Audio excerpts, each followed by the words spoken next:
Halo teman-teman, saya Evangeline dari mahasiswa Universitas Terbuka jurusan PGSD semester 6. Hari ini kita akan membahas topik yang sangat menarik, yaitu tentang anak tunadaksa. Jadi kita akan membahas apa sih anak tunadaksa itu, penyebabnya bagaimana, faktor yang mempengaruhi anak tunadaksa itu apa sih, kemudian bagaimana penanganan dari anak tunadaksa tersebut. Nah, kita akan bahas hari ini bersama-sama. Jadi yang pertama adalah apa sih pengertian tunadaksa itu, apa yang kita ketahui tentang anak tunadaksa itu. Jadi kalau menurut sebenarnya kalau kita searching di Google itu banyak sekali artinya anak tunadaksa, bahkan para ahli pun sudah menyebutkan bagaimana apa itu artinya anak tunadaksa. Jadi anak tunadaksa itu sering disebut dengan istilah anak cacat tubuh, cacat tulang, dan cacat ortopedi. Nah, kita tahu sendiri ortopedi itu berarti tulang. Nah, dari istilah tunadaksa aja ada dua kata yang diambil, yaitu ada kata tuna dan ada kata daksa.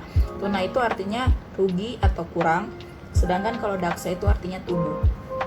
Jadi kalau kita artikan secara umum, secara garis besar itu adalah tunadaksa adalah anak yang memiliki anggota tubuh secara tidak sempurna, ya, istilahnya seperti itu. Nah, anak tunadaksa itu dapat didefinisikan sebagai penyandang bentuk kelainan atau kecacatan pada sistem otot, tulang, dan persendian yang dapat mengakibatkan gangguan koordinasi, komunikasi, adaptasi, mobilisasi, dan gangguan perkembangan keutuhan pribadi. Nah, kemudian apa sih penyebab ketunadaksaan itu? Jadi kalau kita lihat penyebab ketunadaksaan itu ada 3 fase. Yang pertama nih teman-teman, yang pertama adalah fase prenatal. Fase prenatal itu disebabkan oleh yang pertama penyakit yang menyerang ibu hamil. Contohnya apa? Contohnya adalah infeksi sipilis dan rubella. Itu contoh penyakit yang menyerang ibu hamil. Dan yang kedua adalah bayi dalam kandungan terkena radiasi. Itu juga merupakan penyebabnya. Dan yang ketiga adalah ibu hamil mengalami kecelakaan. Kemudian yang kedua adalah sebab-sebab pada saat kelahiran atau fase natal. Nah, fase natal itu apa sih? Apa penyebabnya? Penyebabnya itu yang pertama adalah proses kelahiran terlalu lama, dan yang kedua adalah rusaknya jaringan syaraf otak, dan yang ketiga bayi lahir sebelum waktunya, ya. Kemudian yang ketiga adalah fase postnatal. Fase postnatal itu yang mengakibatkan kerusakan otak setelah bayi dilahirkan adalah kecelakaan yang merusak otak bayi, kemudian penyakit atau tumor otak, dan yang ketiga adalah virus polio. Nah, virus polio itu juga menyerangnya sumsum tulang belakang anak, ya. Kemudian penggolongan anak tunadaksa itu bermacam-macam ya teman-teman. Jadi yang pertama adalah kelainan pada sistem serebral, dan yang kedua adalah kelainan pada sistem otot dan rangka. Nah, penyandang kelainan pada sistem serebral ini biasa terletak pada sistem saraf pusat, yaitu yang seperti cerebral palsy namanya. Nah, kalau cerebral palsy ini ditandai oleh adanya kelainan gerak, sikap atau bentuk tubuh, gangguan koordinasi, dan kadang-kadang juga disertai gangguan psikologis. Menurut derajat kecacatannya, cerebral palsy itu diklasifikasikan menjadi ada yang ringan, ada yang sedang, dan ada yang berat. Kalau ringan itu ciri-cirinya dapat berjalan tanpa alat bantu. Yang kedua, sedang itu ciri-cirinya membutuhkan bantuan untuk berbicara. Dan yang ketiga adalah berat, yaitu membutuhkan perawatan tetap dalam ambulasi, bicara, dan menolong diri. Jadi itu adalah tahapan dari cerebral palsy. Kemudian sedangkan menurut letak kelainan di otak dan fungsi gerak, cerebral palsy dibedakan atas 4 juga, yaitu kemudian yang pertama adalah spastik, kemudian dyskinesia, ketiga atasia, dan keempat jenis campuran. Kalau spastik itu cirinya terdapat kekakuan pada sebagian atau seluruh ototnya.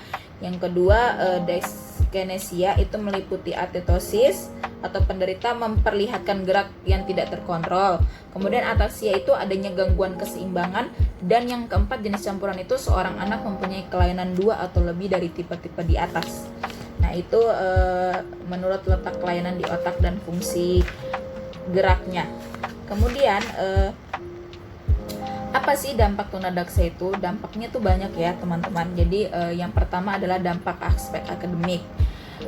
Menurut ahli yang bernama Hartman mengemukakan bahwa 45% anak cerebral palsy itu mengalami keterbelakangan mental, 35% mempunyai tingkat kecerdasan normal dan di atas normal, sisanya berkecerdasan sedikit di bawah rata-rata. Nah, selain tingkat kecerdasan yang bervariasi, anak cerebral palsy juga mengalami kelainan persepsi, kognisi, dan simbolisasi. Kemampuan kognisi itu terbatas karena adanya kerusakan otak, sehingga mengganggu fungsi kecerdasan, penglihatan, dan pendengaran. Kemudian gangguan pada simbolisasi itu disebabkan oleh adanya kesulitan dalam menerjemahkan apa yang didengar dan dilihat. Kemudian yang kedua nih, ada dampak sosial atau emosional. Nah, kalau kita bilang sosial atau emosional itu pasti berhubungan dengan perasaan ya. Nah, kegiatan jasmani yang tidak dapat dilakukan oleh anak itu dapat mengakibatkan timbulnya problem emosi seperti mudah tersinggung, kemudian mudah marah, rendah diri, dan kurang dapat bergaul atau pemalu, menyendiri, dan bisa jadi frustrasi juga. Nah, kemudian oleh sebab itu tidak jarang dari mereka tidak memiliki rasa percaya diri. Nah, jadi mereka minder, kemudian dan tidak dapat menyesuaikan diri dengan lingkungan sosialnya. Dan yang ketiga, dampak fisik atau kesehatan.